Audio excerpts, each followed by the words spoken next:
résurrection, la Bible nous parle de la pierre qui s'est déplacée du tombeau. Qui avait enlevé cela? Personne ne sait. Alléluia. C'est un phénomène mystique.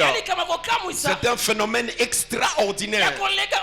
Je dirais même c'est quelque chose de surnaturel. La pierre, une grosse pierre qu'on avait placée. Et l'objectif de cette pierre, c'était qu'on ne voulait pas, après leur départ du sépulcre, que ces disciples viennent et enlèvent la pierre pour qu'ils puissent peut-être voler le corps de Jésus. C'est comme ça ils se sont dit. Nous l'avons déjà enterré. C'est fini pour lui. Mais nous devons aussi réfléchir. Ces disciples sont aussi intelligents comme plus que lui. Ils peuvent venir voler le corps. Puisqu'ils se sont dit, lui il avait dit, après sa mort, après 3 jours, il sera ressuscité. Donc, on ne permettra pas que cette résurrection soit quelque chose que les disciples vont créer. C'est comme ça que nous devons mettre une pierre. C'est comme ça qu'ils ont mis la pierre. Une grosse ailleurs que personne ne pouvait l'enlever.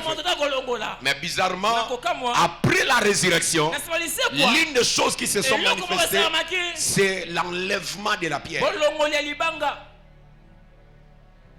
Il y a quelque chose qui m'arrive là, mais j'aimerais être vraiment un enseignant. Parce que ça aussi, il y a l'esprit qui me signale quelque chose. Laisse-moi dire à quelqu'un, toute pierre que les gens ont mis devant toi, la pierre va s'enlever sans ta présence. Amen. Et tu ne sauras pas comment c'est enlevé. Est-ce que je peux parler à quelqu'un? Une autre chose que la Bible est en train de nous parler. La Bible dit ceci: à part la pierre qui s'est enlevée du sépulcre, il y avait aussi plusieurs corps des personnes qui étaient mortes qui se sont ressuscités. La Bible dit la résurrection de Jésus a ramené à la vie plusieurs saints qui étaient déjà enterrés. Donc il y a des gens qui étaient ressuscités ensemble avec Jésus, qui existaient dans le séjour des morts. Et il y en a plusieurs choses. Je vois aussi, la Bible dit, il y avait aussi la présence des 2 anges qui se sont mis dans le sépulcre. Les 2 anges représentaient quelque chose. Alléluia. Les 2 anges représentaient quelque chose.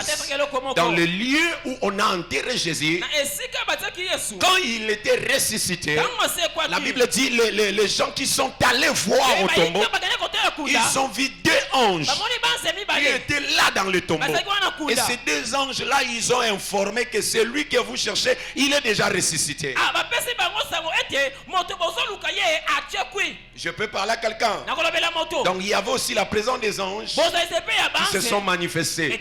Et la Bible précise, il y avait 2 anges. À part ça, si je peux rentrer, pendant qu'il était encore sur la croix, avant qu'il puisse rendre l'âme, il a poussé un grand cri. Et la Bible dit ceci: il y a eu un tremblement de terre. Et pendant qu'il y avait tremblement de terre, la Bible dit il y a eu déchirement de rideaux. Le rideau se déchira. C'est ce que nous avons lu ici. Le rideau du temple se déchira. Alléluia. Amen, amen. Est-ce que je peux parler à quelqu'un? Le rideau du temple se déchira. Et c'était de quelle manière?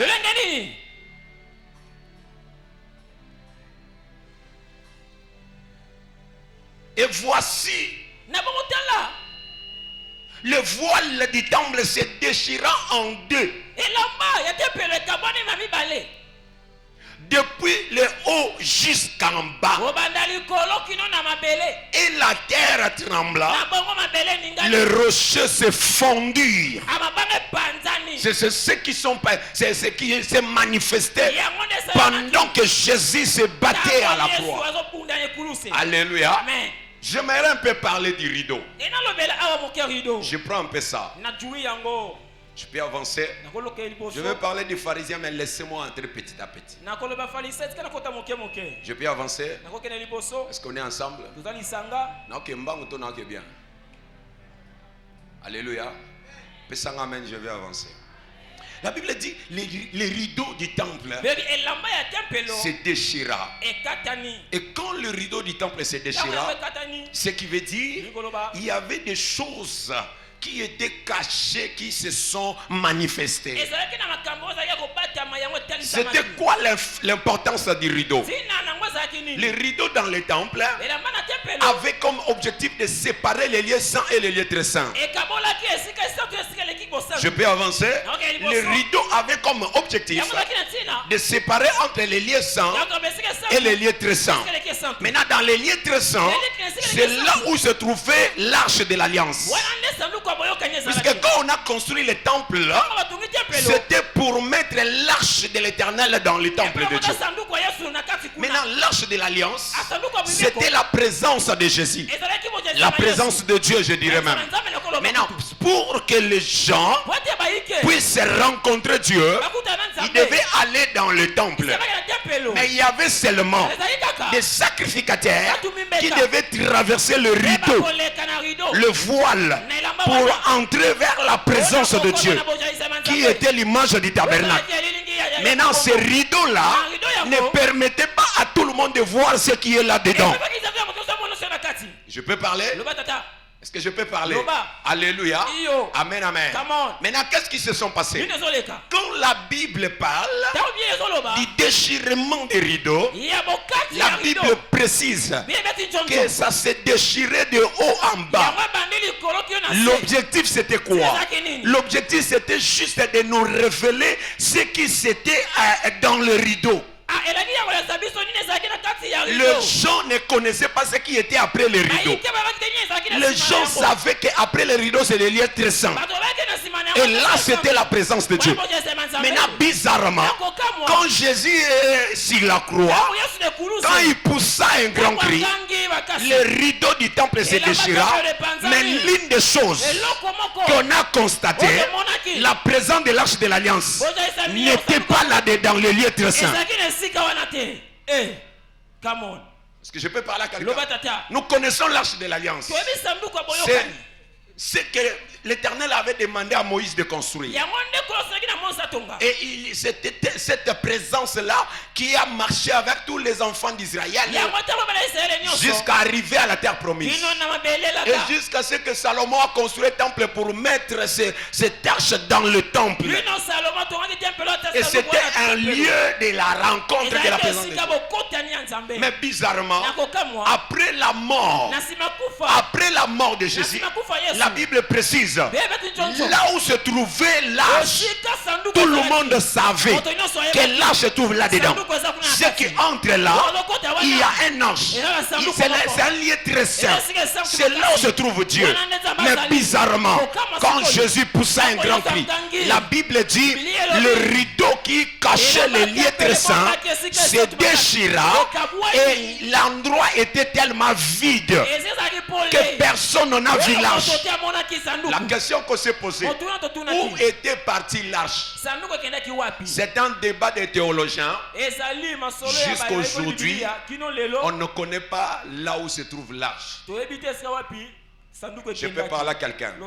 Je peux parler à quelqu'un. Donc c'est ça le problème. Jusqu'à maintenant là, on ne sait pas là où se trouve l'arche. Qu'est-ce qui s'est passé? Ce que tu dois comprendre, que l'arche de l'alliance représentait la présence de Dieu. Mais ce que vous devez savoir, la vraie présence de l'Éternel n'était pas dans l'arche, mais la vraie présence de Dieu était déjà en Jésus-Christ. Donc la présence de Jésus sur la terre, c'était déjà l'image qui était dans les formes de l'arche qui s'est manifestée parmi les hommes. C'est comme ça qu'on l'appelait Emmanuel. Ce qui veut dire Dieu parmi nous. Est-ce que je peux parler à quelqu'un? Et quand on parle de l'arche, on sait que c'est à travers l'arche qu'on doit avoir la présence de Dieu.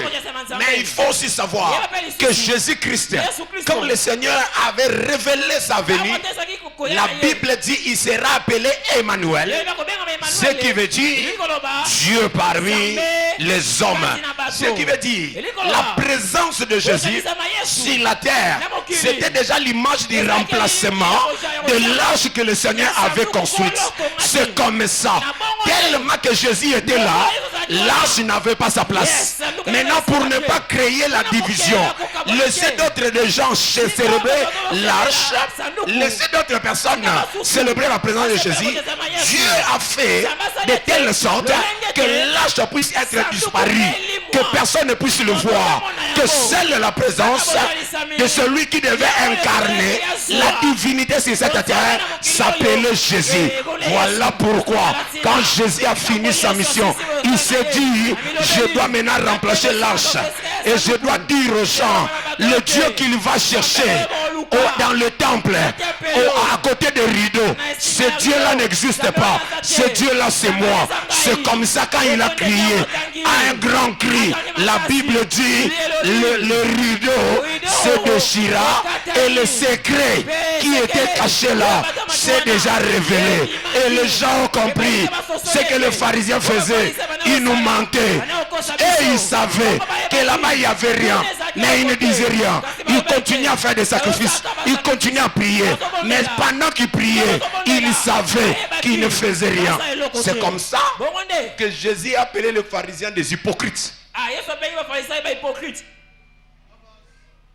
Je peux avancer? Pourquoi ils étaient des hypocrites? C'est puisqu'ils faisaient des choses par illusion.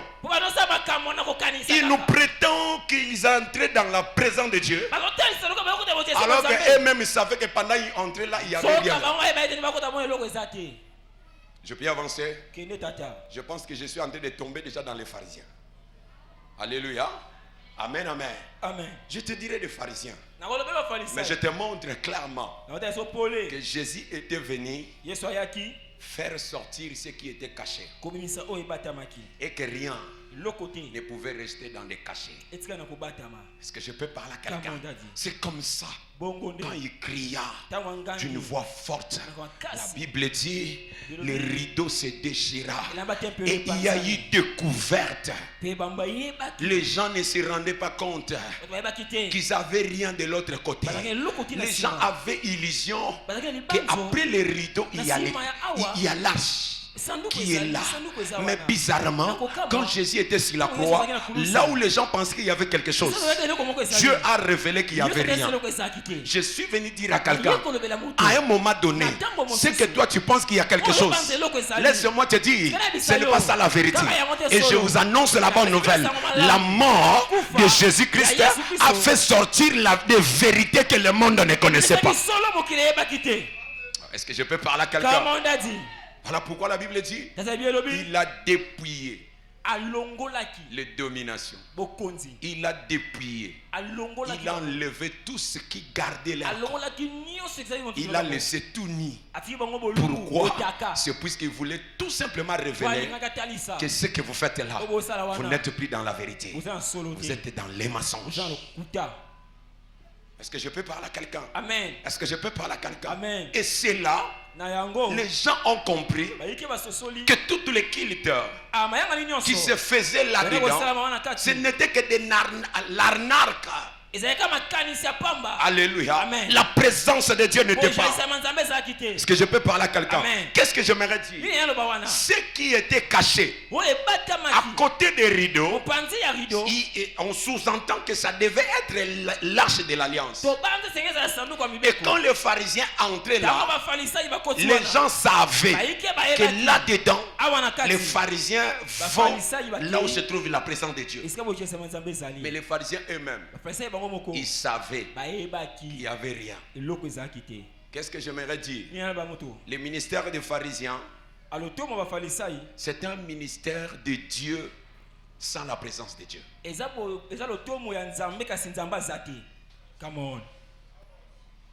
Les pharisiens, c'était vraiment des personnes qui défendaient les Écritures. Ils connaissaient la parole. Ils parlaient de la part de Dieu. Ils défendaient les Torah. Mais bizarrement, ce qu'ils étaient en train de défendre, la présence de Dieu qui défendait, la présence de Dieu n'était qu'une ironie. C'était du mensonge. Là où il entrait, il faisait croire aux gens que nous entrons dans la présence de Dieu. Mais en réalité, là-dedans, il n'y avait rien. Qu'est-ce que cela veut dire? Les pharisiens étaient des serviteurs de Dieu qui n'avaient que Dieu dans la dimension extérieure. Amen. Mais les pharisiens, dans leur intérieur, ils savaient qu'il n'y a pas la présence de Dieu. Mais dans l'extérieur, dans leur façon de s'habiller, dans leur façon de parler, dans leur façon de se comporter, ils manifestaient Dieu. Mais au-dedans d'eux, à l'intérieur d'eux, eux-mêmes ils savaient qu'il n'y avait pas l'arche. Il n'y avait pas la présence de Dieu. Qui sont des pharisiens? Les pharisiens, ce sont des serviteurs menteurs. Je peux avancer? Est-ce que ça évolue bien? Il faisait croire aux gens que quand nous allons là-bas, c'est pour rencontrer la présence de Dieu. Mais alors, personne ne connaissait. Je me pose la question, comment ils ont fait? Pendant plusieurs moments, ils savaient qu'il n'y avait rien. Mais ils entraient quand même. Quelle tromperie. Alléluia. Amen. Amen. Amen. Ils savaient qu'à Jérusalem, dans les temples, il n'y avait pas la présence de Dieu. Dans leur temple, il n'y avait rien de la présence de Dieu. Ce qui veut dire, l'œuvre de la croix était tout simplement une manifestation claire de ce qui n'existait pas, mais que le Seigneur a dévoilé. Pourquoi Jésus est mort? Jésus est mort tout simplement pour manifester sa gloire, afin que tout ce qui était dans les cachettes puisse sortir visible. La mort de Jésus n'était pas de condamner, mais la mort de Jésus, c'était d'imposer la vérité, d'enlever les mensonges, d'enlever les mal, d'enlever les cachettes et d'ouvrir les choses. Tout ce qui a été caché devait être révélé. Je peux parler à quelqu'un. Et voilà pourquoi Dieu a voulu que les gens sachent que ce que vous croyez, ça n'existe pas. Je suis venu dire à quelqu'un, beaucoup des hommes de Dieu, que vous croyez des hommes de Dieu, Dieu n'existe pas en eux. Ils ont que l'apparence, ils ont que des costumes, ils ont que des voiles, ils ont que la parole. Il y en a d'autres qui parlent bien, comme les pharisiens. Les pharisiens savent parler, ils se convaincre. Mais en eux, il n'y avait pas la présence de Dieu. Je prie à Dieu que toi tu mettras tes pieds là où il y a la présence de Dieu. Je ne sais pas si je parle à quelqu'un. Et je suis convaincu, dans notre maison, il y a la présence de Dieu. Je suis convaincu. Ici, on n'a pas besoin d'un tabernacle, mais on a besoin d'un tabernacle vivant. Celui qui est monté sur la croix, celui qui a vaincu les dominations, celui qui a dépouillé les autorités, et il est mort. Après 3 jours, il est ressuscité afin de dévoiler clairement les œuvres de la sorcellerie. Je suis venu dire à quelqu'un, quand tu y as Jésus, tu ne marcheras pas dans les ténèbres, mais tu marcheras dans la lumière, puisque Jésus a la capacité de révéler tout ce qui a été caché. Je déclare au nom puissant de Jésus, pendant cette semaine, Dieu va te révéler des choses qui étaient dans les cachettes, mais ça sera visible si tu me dis un bon amen, que Dieu te rende visible. Je peux parler à quelqu'un. Alléluia. Amen, amen. L'arche de l'alliance que les gens croyaient, ça n'existait pas. Et tous les chrétiens doivent savoir que nous n'avons pas besoin de l'arche à ces instants. Même si on vous disait que l'arche est ici à Kinshasa, l'arche n'a plus d'importance. L'arche n'a plus sa place. Le véritable arche, c'est déjà Jésus-Christ qui est venu. Amen. Voilà pourquoi vous allez vous rendre compte. La Bible dit, une fois quand katango ya katango est dérangé ngai biloko anem de bébé ça ngai kim ça enseignement qui katango pardon naza bien katango nana posa na enseigner ça boité boye au son wane bébé ça ngai me manga na hauteur au moins na bungisi maté na ngai na posa na za nango bolimbisa na lingango minime leloté il faut na loba ça boité nana posa na te ya yo au découvrir importance à croire à Jésus. Amen, amen. Amen, amen. Qu'est-ce que j'étais en train de dire? Les chrétiens doivent savoir que l'arche qui avait de l'ampleur à l'époque n'a plus sa place aujourd'hui. Vous savez, même si on me ramenait l'arche ici, ça n'a pas d'importance. Alléluia. Amen. Les grandes manifestations des miracles que l'arche faisait à l'époque, ce sont des grandes choses que Jésus est en train de manifester maintenant. Amen. C'est quelqu'un m'a compris. Amen. Le miracle que l'arche faisait à l'époque, c'est ce que Jésus fait. En d'autres termes, l'arche n'était que l'image cachée de la présence de Jésus-Christ sur la terre. Et l'arche ne pouvait pas persister pendant que Jésus, le vrai arche, est déjà arrivé. Voilà pourquoi même si vous voyez l'arche quelque part, depuis la croix jusqu'à aujourd'hui, aucune personne n'est allée prier devant l'arche. Amen. Et même si ça se trouvait ici, on n'aura pas le temps. Alléluia. L'arche est devenue juste quelque chose que les historiens doivent aller découvrir. Mais ça ne peut pas être un lieu de la prière comme ça. Puisque la vraie arche qui était déjà manifestée, ce n'était pas de bois, mais c'était Jésus. Et peut-être, je pense que j'ai déjà parlé de l'arche ici. Vous allez vous rendre compte que l'arche c'était l'image de Christ sur la terre. Je peux avancer. Donc quand vous voyez quelqu'un prier devant l'arche, il fabrique un arche et commence à prier, il faut lui dire Yaya, nous ne sommes plus dans cette époque. Et l'image de l'arche c'est seulement pour les études. Quand vous voyez ça, on sait que c'était telle partie. C'était une partie comme ça. Et c'est seulement ça.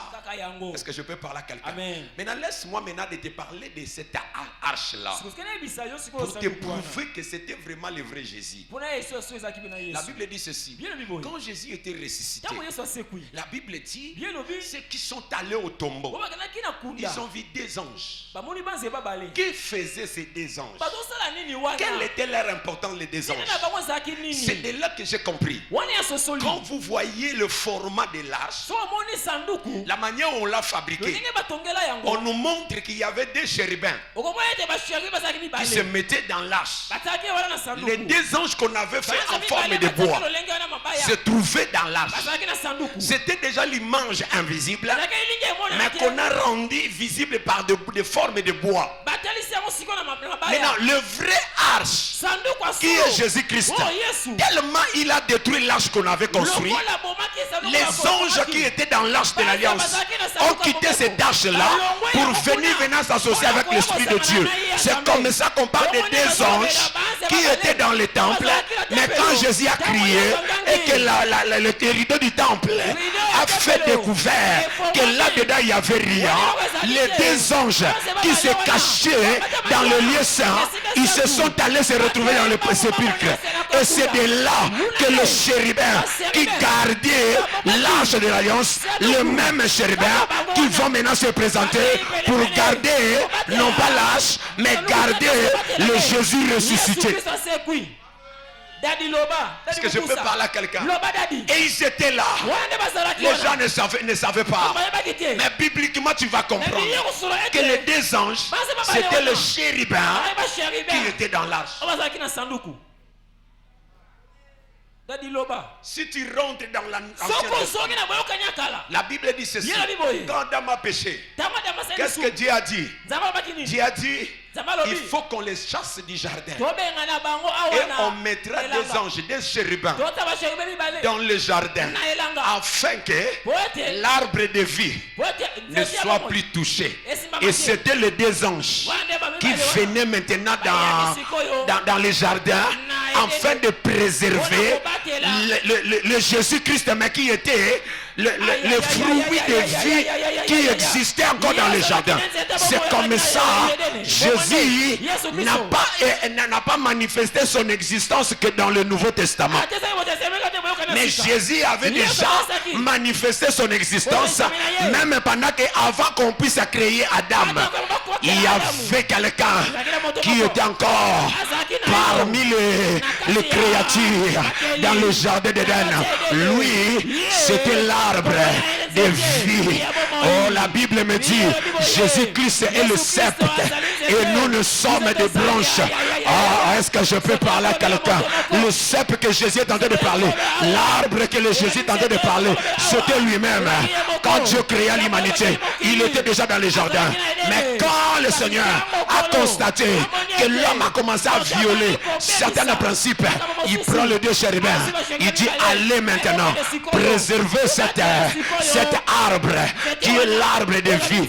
Puisque quand ils trouveront ça, tout mon plan va être détruit. C'est comme ça que je suis convaincu. Quand Dieu créa l'humanité, il avait déjà l'impression que l'homme peut perdre. C'est comme ça qu'il a créé un antidote. Oh my God, oh my God. Est-ce que je peux parler à quelqu'un?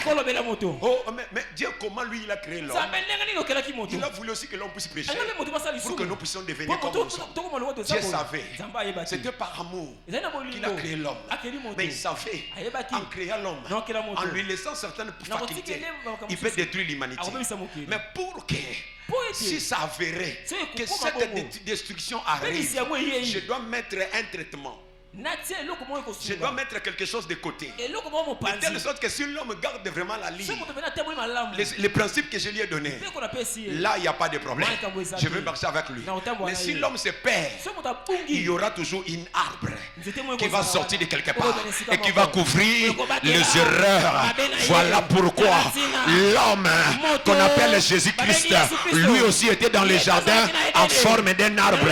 Lui aussi, il portait des fruits. Mais le fruit que lui portait, c'était différent des fruits que Adam a mangé. Oh my God, oh my God, oh my God.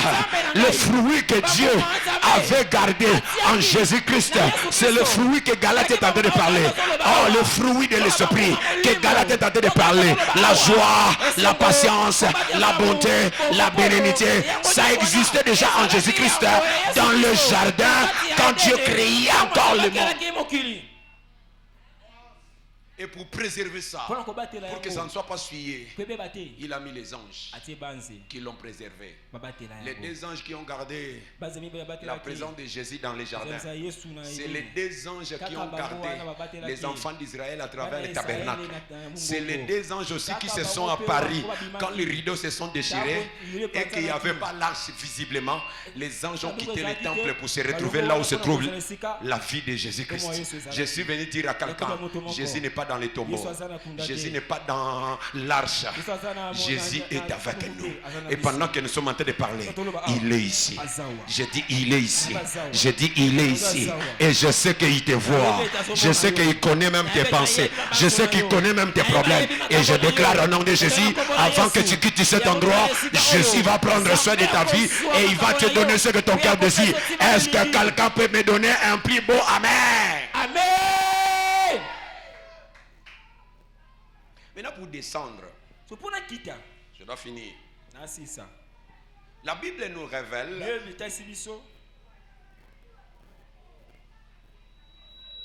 que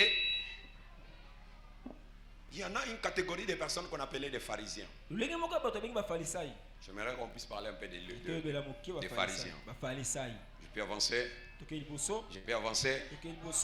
Quand on étudie la Bible ou la parole de Dieu, on constate une catégorie de personnes que la Bible est en train de nous présenter. Et Jésus aussi, il a parlé d'eux. Et plus précisément, Jésus parlait des pharisiens. Il parlait des sadducéens. Il parlait des scribes. Et il parlait des esséniens. Alléluia. Amen. Mais les enseignants, on n'a pas vraiment parlé beaucoup d'eux. Et moi, je ne vais pas toucher là-bas.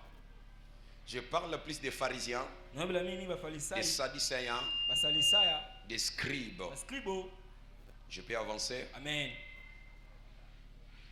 Et toutes ces catégories de personnes, ils travaillaient dans les synagogues. Alléluia. Amen. On utilisait les termes les Sanhédrins. Pourquoi la Bible nous parle de ces catégories de personnes? Les pharisiens, et les scribes et les sadducéens. Bon, je ne veux pas aussi toucher les scribes. Quand je fais les études, je vois que les scribes étaient un peu différents des pharisiens. Que faisaient les pharisiens et les sadducéens? Les pharisiens et les sadducéens étaient des personnes qui s'opposaient aux enseignements de Jésus. Alléluia. Amen. Ce genre de personnes, ils n'aimaient pas la prédication de Jésus. C'est comme ça qu'à chaque fois que Jésus prêchait, il se présentait juste pour se poser des questions. Il se présentait juste pour embrouiller, je dirais même Jésus. Quand on avait attrapé cette femme qui avait été pris en flagrant délit d'adultère, c'était les pharisiens et les sadducéens. Ils l'ont pris. Ils ont dit, il y a quelqu'un, il y a un Jésus qui prêche. On va l'amener. On va le voir. Qu'est-ce qu'il dira?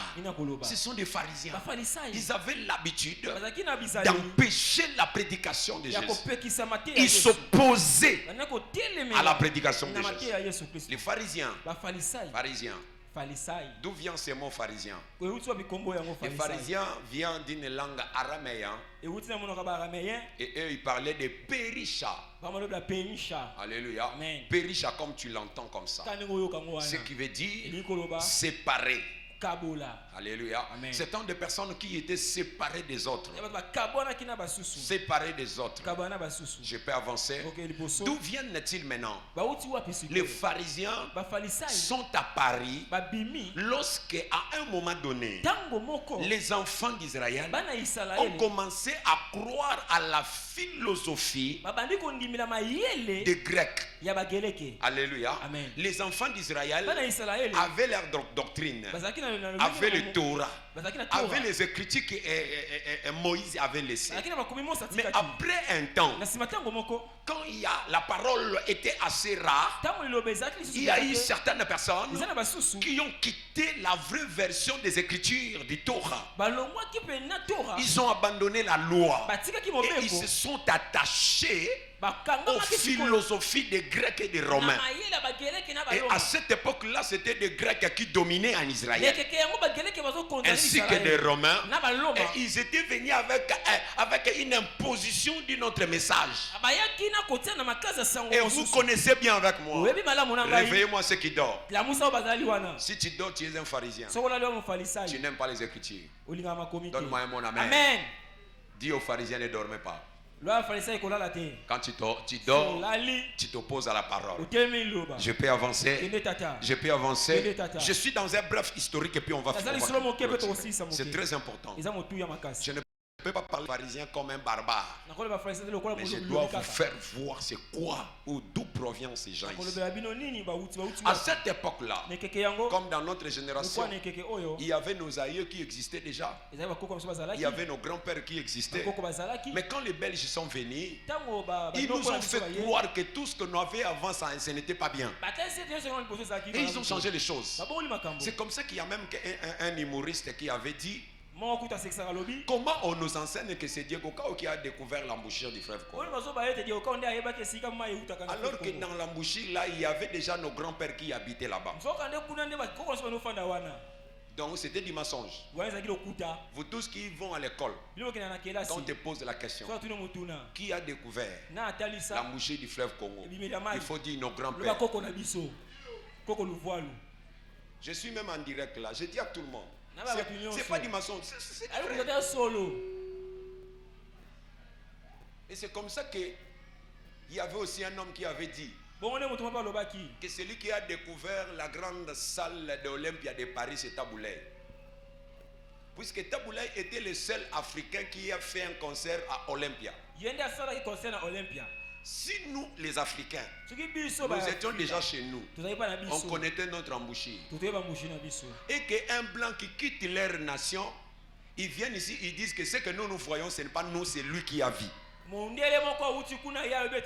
Ce qui veut dire, et aussi dans leur salle là, tous ceux qui jouent là, ils ne connaissent pas ça. Le premier noir qui est allé jouer à Olympia, c'est lui qui a découvert l'Olympia de Paris. C'est la même chose, non? Comment quelque chose qui existe déjà, mais quand vous venez, vous nous dites que c'est vous qui avez découvert, alors que nous étions là. Quel mensonge! Africains, réveillez-vous. Maintenant, c'est Mfumukimba qui parle. Réveillez-vous.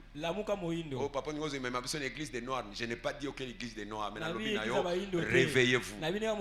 On nous a parlé des choses vraies. Mais il y en a aussi certaines choses qu'on nous a menti. Et on ne peut pas accepter tout. Et on nous a fait croire que la sorcellerie c'est seulement en Afrique. Là-bas c'est pas la sorcellerie, c'est la magie. Mais quand vous allez dans les Écritures, et la magie et la sorcellerie, c'est la même chose. Bango ba pumbwa eza bien. Basali pe ba film minene ba pumbwa, bango baza bien. Biso to pumbwi toi mabe. Tout c'est la magie.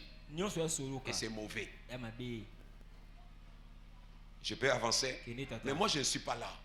J'aimerais tout simplement vous dire qu'à une époque, les enfants d'Israël aussi avaient aussi reçu des informations qui les a fait croire que leurs écritures que Moïse avait laissées n'avaient pas d'impact.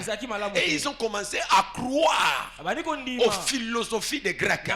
Et à cette époque-là, on parlait de Platon, on parlait d'Aristote, on parlait de Descartes. Ce sont des grands philosophes qui ont vécu à l'époque, et à cause de leur philosophie, ils ont commencé à changer les choses. Et il y a eu maintenant un grand nombre des enfants d'Israël qui se sont dit, on ne peut pas accepter de croire à ces gens qui nous viennent avec ces informations. Nous avons la connaissance que nos pères nous ont laissée. On ne peut pas abandonner nos connaissances avec leur philosophie. C'est comme ça que les gens se sont dit, nous devons maintenant créer une philosophie propre à nous pour défendre nos valeurs. C'est comme ça qu'ils ont créé l'image des pharisiens. En d'autres termes, les pharisiens ce ne sont pas de mauvaises personnes. Tout au début, les pharisiens c'était de bonnes personnes. Ils avaient l'objectif de défendre la loi de Moïse. C'était bien. C'est comme ça qu'ils maîtrisaient la loi. Ils travaillaient la loi. Ils connaissaient la loi. Ils travaillaient pour défendre la loi. Et c'était ça leur objectif. Je peux avancer. Alléluia. Amen. Amen. Amen. Et c'était comme ça que quand ils se sont mis à part, ils se sont séparés des autres afin de défendre l'histoire de leurs aïeux. Ils ont passé à leur père Abraham. Ils ont passé à leur père Moïse.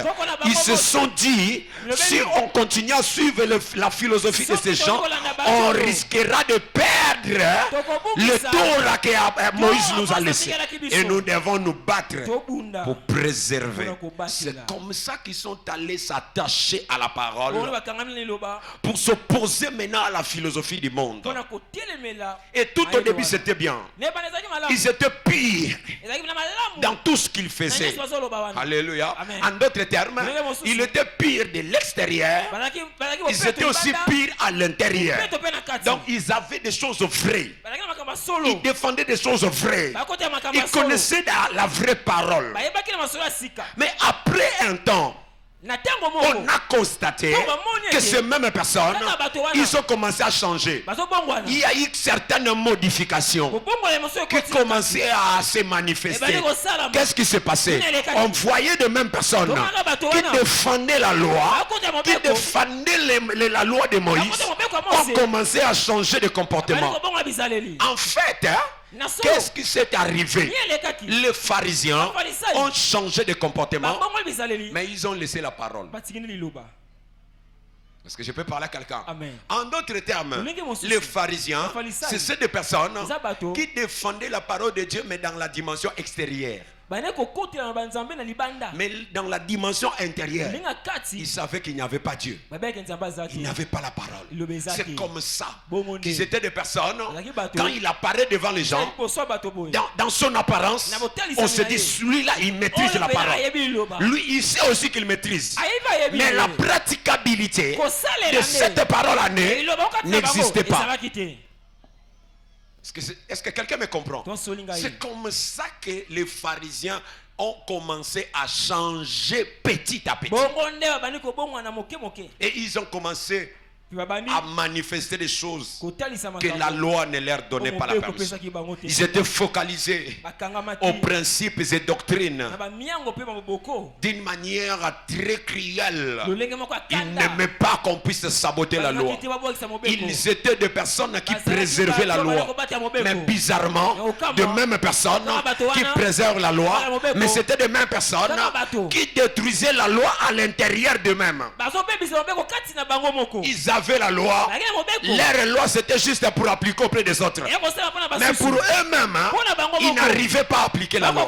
C'est comme ça que quand ils ont mené cette femme qu'on avait prise en flagrant délit d'adultère, ils ont dit ceci: Moïse nous a dit que de telles femmes doivent être lapidées. Ça, c'est la parole. Jésus aussi n'avait pas refusé ce que Moïse avait dit. Mais Jésus voulait tout simplement clarifier les choses. Vous l'avez amené, on va les lapider. Même Jésus aussi était prêt à lapider. Mais la seule chose que Jésus avait demandé, si vous allez lapider, mais j'aimerais aussi vous poser la question: est-ce que vous croyez que le péché que lui a commis, vous aussi, il n'y a personne qui l'a fait? Si seulement parmi vous, un de vous, il sait qu'il n'a jamais commis un péché, qui prend la pierre, qui jette la première. Je peux avancer? C'était comme ça, vous verrez les gens qui étaient acharnés pour lapider une personne. Mais quand ils arrivent déjà devant Jésus, Jésus qui est la clarté, il a fait ouvert ce qui était caché en leur disant: vous êtes des pharisiens, vous nous montrez seulement l'extérieur, mais vous gardez l'extérieur. Qu'est-ce que cela veut dire? Pharisien, c'est une personne qui nous montre que son apparence, mais qu'en lui il n'y a pas de Dieu. Amen. Le pharisien n'est pas dans le monde. Le pharisien, il est à l'église. Les pharisiens, ils sont avec nous. Et ils nous parlent de Dieu. Et ils nous parlent de la loi. Et ils nous parlent de la conduite que nous devons avoir. Mais eux-mêmes ne pratiquent pas ces principes. Les pharisiens, ce sont des personnes qui se gardent entre eux. Alléluia. Amen. Quand il y a d'autres qui font le mal, ils cherchent à cacher. C'est puisque c'est leur pire. Mais quand il y a une autre personne qui fait, il veut divulguer, il veut ouvrir ça. Mais comment tu as gardé pour l'autre, mais ici tu gardes? Est-ce que je peux parler à quelqu'un?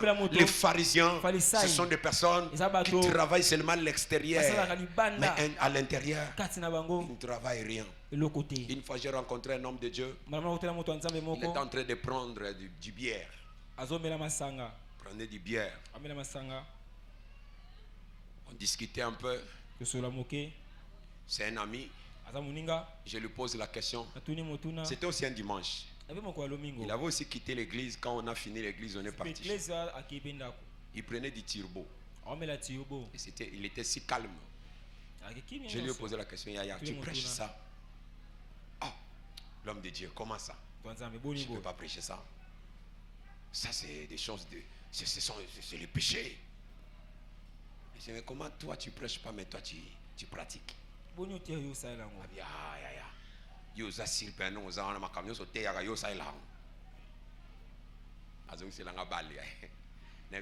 te jure, il m'arrive à des fois des choses que je prêche, que je me rends compte que moi je ne le fais pas. Mais dès que je finis à prêcher, je change. Depuis 2008, j'ai quitté la bière jusqu'à aujourd'hui. Même si tu passes comme ça, même si tu m'as promis de me donner $10 000, je ne prendrai même pas un verre.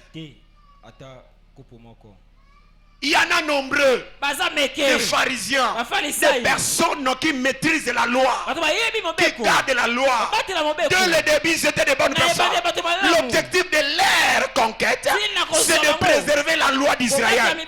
Ils n'ont pas voulu qu'on puisse détruire la loi d'Israël. Mais en cherchant à avancer, ils ont commencé à détruire eux-mêmes la loi. Je peux parler à quelqu'un. Ce sont des personnes qui gardaient la tradition, mais ils ont abandonné la parole de Dieu. Je peux parler à quelqu'un. Est-ce que je peux parler à quelqu'un? Des pharisiens, ce sont des personnes qui ne marchent pas selon le principe de Dieu. Alléluia. Ce sont des personnes qui nous montrent Dieu, mais en eux-mêmes il n'y a pas Dieu. Voilà pourquoi j'aimerais te mettre en attention. Ce n'est pas tous ceux qui te parlent de Jésus qu'il a Dieu. Alléluia. Amen. Faisons beaucoup d'attention. Il y en a une vague de personnes qui sont à Paris. On les appelle des prophètes. Quand on nous parle, quand ils nous parlent de choses qui se passent dans ta vie, tu te diras waouh. Cet homme ici, c'est un saint homme de Dieu. Comme la femme Tsunami t'avait dit. Mais bizarrement, il y en a plusieurs. Ce ne sont que des pharisiens. Ils avaient Dieu, mais à un moment donné, ils ont perdu Dieu. J'aimerais dire à quelqu'un, vous savez avec moi qu'il y en a des personnes, quand ils ont reçu Jésus, ils avaient les ailes, le courage de servir Dieu. Après une année, après 2 ans, après 5 ans, ils sont devenus des pharisiens, des égoïstes. Ils ne font que pour plaire aux gens.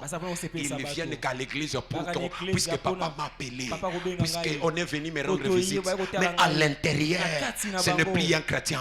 Je suis venu parler à un pharisien. Change de côté.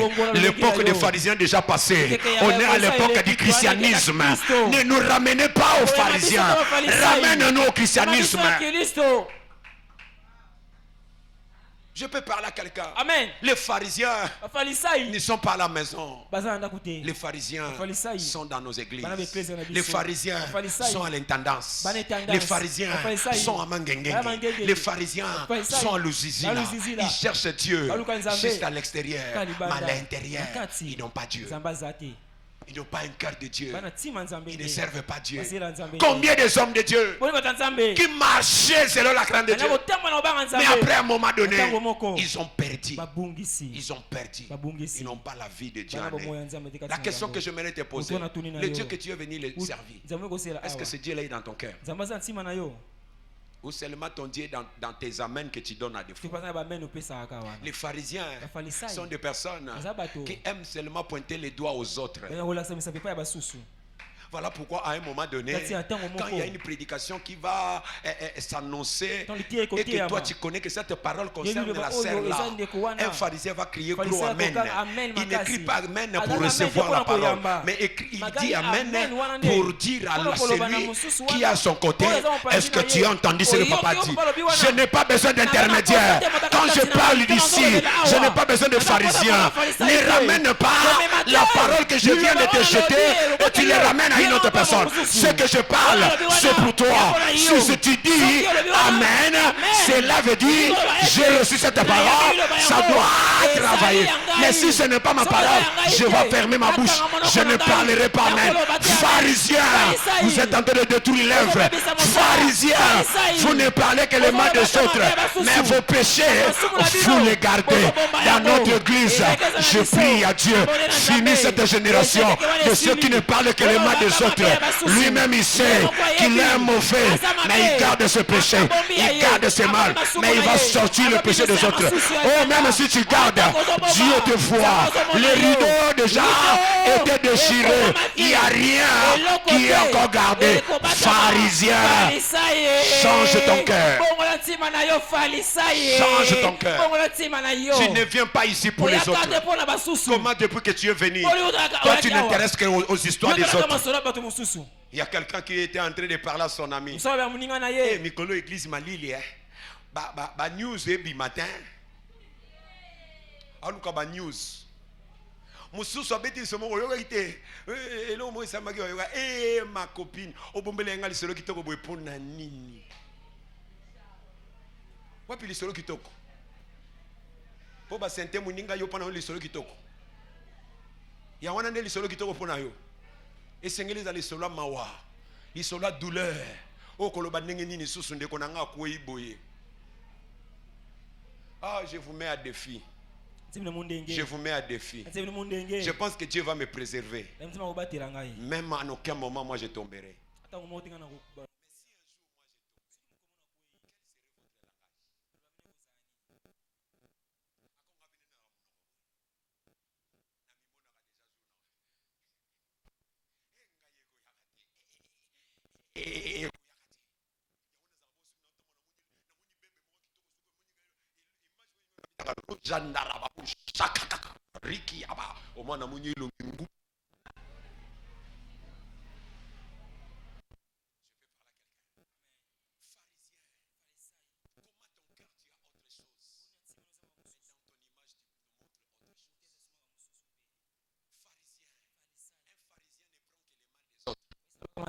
il expose.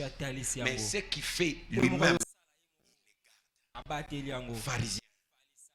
Comme ça, l'église de Dieu n'a pas besoin de ça. Dans l'église de Dieu, la Bible est en train de nous mettre comme sentinelle des autres. Quand je suis sentinelle, je dois préserver ma soeur, je dois préserver mon frère. Quand il tombe, je ne crierai pas, mais je lui prendrai et je prierai. Je demanderai à Dieu de lui relever encore.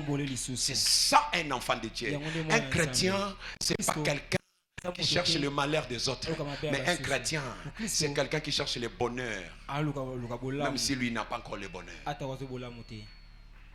que je peux parler à quelqu'un? C'est comme ça que quand je me disais, moi-même je me disais, je dois vraiment réparer incessamment cette année avec mon père. C'est parmi les enseignements qui m'ont fabriqué d'autres une autre personne. Amen. Et c'est comme ça que j'étais en train de réfléchir. Oh non, au monde batingo kabani fo kiba kaka. Pourtant mususu ba poison pe ya kaka. Au monde munda kolekana sima wana osalo mabe. C'est là que Dieu m'a donné la réponse.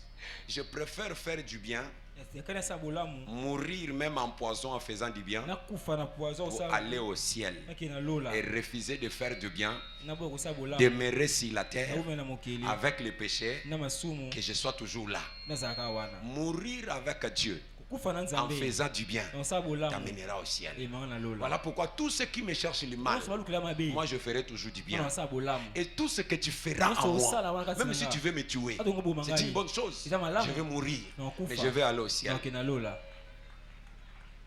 Donc, je ne cesserai pas à faire du bien puisqu'il y a des gens qui me font du mal. Est-ce que quelqu'un est avec moi? Quand tu fais le mal et que tu pries Dieu, tu es un pharisien.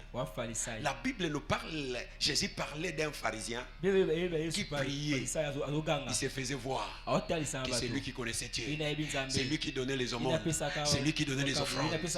C'est lui qui avait tout, toute la connaissance. Mais alors que tout ce qu'il faisait, c'était que dans une dimension extérieure. Beaucoup dans nos églises, nous ne venons pas pour prier, mais nous venons.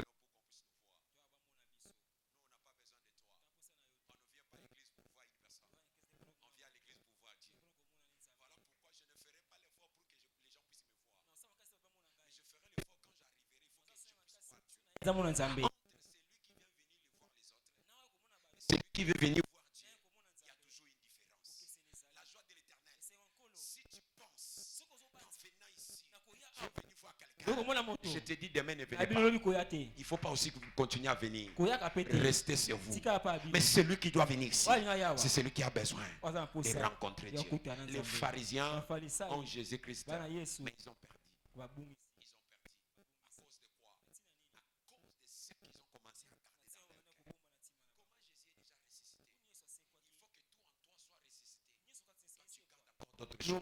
Jusqu'aujourd'hui, ce qui se passe dans ton cœur et qui cherche de la délivrance. Le Jésus, c'est un Jésus qui est passé par la croix et il s'est humilié. Il n'y a jamais eu la victoire sans humiliation. Si Jésus n'avait pas accepté qu'on puisse l'humilier sur la croix, Jésus ne pouvait pas passer à la résurrection. On l'a enlevé tous les habits. Il était humilié, dépouillé de tout ce qu'il possédait. Mais l'objectif était cette humiliation sera transformée en gloire. Je suis venu dire à quelqu'un, tout ce qui est dans ton cœur, ne continue pas à les garder. Ouvre-toi. Dis-nous ce qui se passe. Je sais que tu ne diras pas tout le monde, mais tu diras à un homme que tu connais que celui-ci c'est Dieu qui l'a appelé. Et quand je parle à cette personne, je parle à Dieu. Pharisiens, change les côtés. Pharisiens, votre temps est déjà fini. Les rideaux s'est déjà déchiré. L'époque des pharisiens est déjà finie. La raison pour laquelle vous n'avez plus d'impact, l'arche de l'alliance que vous prétendez nous dire que ça existe, mais là où vous êtes allé, vous êtes priez votre Dieu. Nous nous sommes rendus compte qu'il n'y avait pas Dieu. Je suis venu dire à quelqu'un, ils crient Dieu mais qui n'ont pas Dieu. Ils crient Jésus. Puisque dans leur comportement, ils manifestent d'autres choses. Qui es-tu? À la maison, tu es enfant de Dieu. Non, à l'église, tu es enfant de Dieu. À l'église, tu es protocole. À l'église, tu es chanteur. Mais à la maison, tu es pharisien. Qu'est-ce que tu fais à la maison? Quelles sont les discussions que vous faites dans votre entourage? À qui parlez-vous longtemps quand vous êtes avec vous? Pharisien, change ton côté. Les rideaux s'est déjà déchiré. Là où vous êtes en train d'épuiser votre force, il n'y a plus rien. L'arche de l'alliance n'est plus là-bas. Tout ce que vous faites là, vous nous mentez. Ce qui veut dire Jésus a changé les choses. Le fondement de base des pharisiens, c'était l'arche de l'alliance. Mais le fondement de base de tous les chrétiens, c'est l'endroit de la résurrection. Le tombeau est vide. Que Dieu te bénisse. Sa parole soit. Tu vas te lever pendant quelques minutes dans la prière. Te lever dans la prière. On a besoin de vivre la gloire. Et souvent nous-mêmes, nous n'arrivons pas à bien se comporter.